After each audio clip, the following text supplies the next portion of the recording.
और करप्शन वाले मुख्यमंत्री को हटा देना है, जो आज पिंजरे में बंद है। पिंजरा में बंद इसलिए कहता हूँ कि मेरे राहुल गांधी जी भी आए तो खुले मन से मीडिया के लिए पूरा ओपन था। नरेंद्र मोदी जी भी आते हैं तो उनका ओपन रहता है। कभी नीतीश कुमार के स्पीच आपने ओपन शूट किया है? नहीं किया है। मीडिया से क्यों भागते हैं? क्यों उनको भगाया जाता है? क्योंकि आज इस हालात में आ गए हैं कि मीडिया को भी फेस नहीं कर सकते, इसलिए उन्हें कहा मैंने पिंजरे में बंद है। तो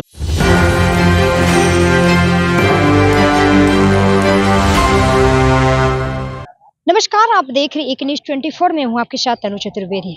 देखिए, दिल्ली में बीजेपी की बहुमत से जीत हुई है, वहीं पर कांग्रेस की हार हुई है।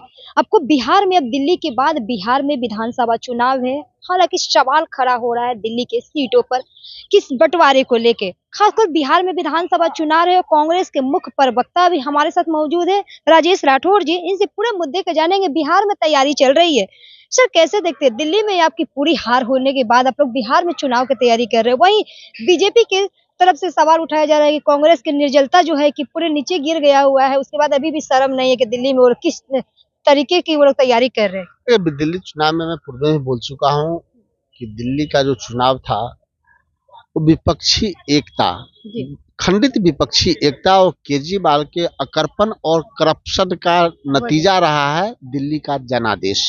लेकिन बिहार उससे अलग है। बिहार में हमारी एकता है और दिल्ली में जितना करप्ट केजरीवाल हैं, उससे ज्यादा करप्ट बिहार के मुख्यमंत्री नीतीश कुमार हैं।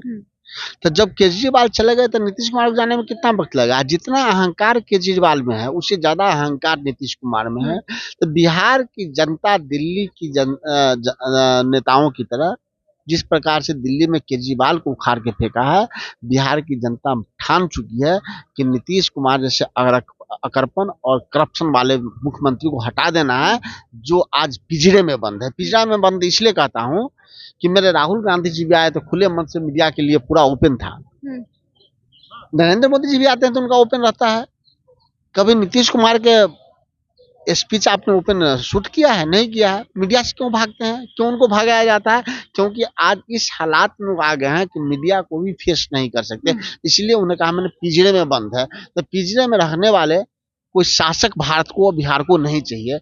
इस बार जनता बेहतर नेता चुनेगी और इंडिया गठबंधन यानी कि महागठबंधन 2020 के परिणाम में जो गलती हुई थी उसको भूलकर मजबूती के साथ अपार बहुमत नहीं 2/3 बहुमत से सरकार बनाएगी बिहार में।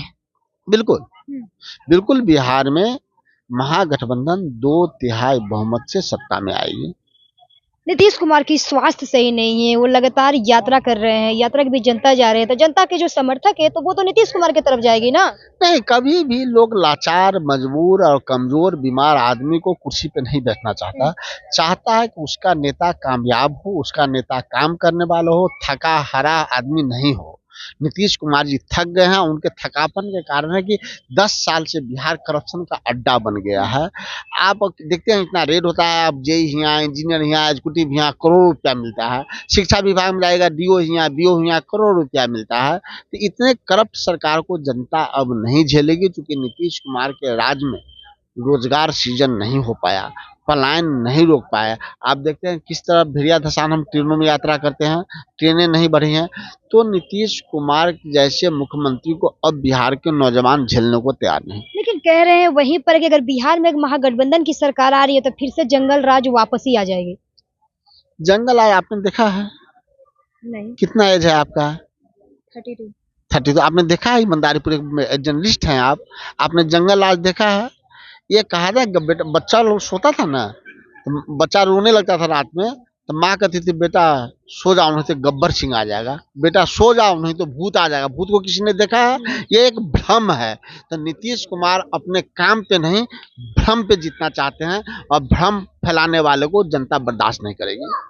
चिराग पासवान के नेता चिराग पासवान का बयान आ रहा है कि बिहार में चुनाव से पहले राजनीति जो महागठबंधन की सरकार है वो टूट जाएगी, उसके बाद जो भी उनके जनता दल के जो उनके हैं और मतलब तमाम जो है कि एनडीए में शामिल हो जाएंगे। पहले चिराग पासवान जी नौजवान हैं, पिछले बार नीतीश कुमार जी से अलग लड़े थे भाजपा के साथ रह के। पहले वो अपना स्टैंड तो क्लियर करें कि वो नीतीश कुमार जी के साथ हैं कि नहीं है। भतीजा इस बार चाचा के साथ है कि नहीं है। इनका अपना चाचा तो इनको धोखा दिया, ये भी जो चाचा मुख्यमंत्री है वो भी पिछले बार इनको धोखा दिया, तो क्या भतीजा दुर्योधन बनेंगे या कर्ण या बनेंगे फिर अर्जुन? तो मुझे लगता है किसी भूमिका में आएंगे चाचा को नुकसान होना है। नुकसान होना है। हाँ। अगर वो अर्जुन या कर्ण बन के भी आते हैं तो उनको नुकसान का तब सामना भी करना नुकसान पड़ेगा। होगा। अगर दुर्योधन बने रहेंगे तब भी कुछ हो सकता है, अगर अर्जुन बनना चाहेंगे तो चाचा धृतराष्ट्र रहेंगे, क्योंकि हाँ। उनकी अपनी आग वो संजय के दृष्टि से देखना चाहते हैं। उस महाभारत में भी एक संजय था, उसी धृतराष्ट्र के बाद यहाँ भी एक संजय है। और जो दूसरे की आंखों से लड़ाई देखता है वो कभी सफल नहीं होता। अगर धृतराष्ट्र का अपना होता तो शायद महाभारत खत्म हो गया होता। तो दूसरे के आंख से देखने वाले व्यक्ति बेहतर राज्य की कल्पना नहीं कर सकते। चलिए, तो देखिए बिहार में विधानसभा चुनाव है। विधानसभा चुनाव के लेके कांग्रेस के मुख्य प्रवक्ता राजेश ठाकुर ने इस बार क्लियर कर दिया है कि हमारी जो पार्टी है इस बार पूरी तरीके से तैयारी कर रही है। जहां भी जो हम लोग की हो ये दिक्कतें, इस बार वो दिक्कत की नहीं देखने को मिलेगा। वहीं पर चिराग पासवान ने दावा किया कि यहाँ पर गठबंधन की सरकार बिहार विधानसभा चुनाव से पहले टूट जाएगी। लेकिन इन्होंने कहा कि अगर चिराग पासवान धृतराष्ट्र की अगर चिराग पासवान जो कि दुर्योधन बन के करेंगे तो सफल हो सकते हैं। अगर वो कर्ण और अर्जुन बन के प्रयास करेंगे तो उनको हार को सामना करना पड़ सकता है, क्योंकि जो नीतीश कुमार है वो संजय धृतराष्ट्र की है। देखिए आगे क्या कुछ कहता है, क्योंकि इन्होंने जिस तरीके से चिराग पासवान को और दुर्योधन के कह दिया कि अगर वो दुर्योधन बनेंगे तो इनको चुनाव में सफलता मिलेगी, नहीं तो नहीं मिलेगी।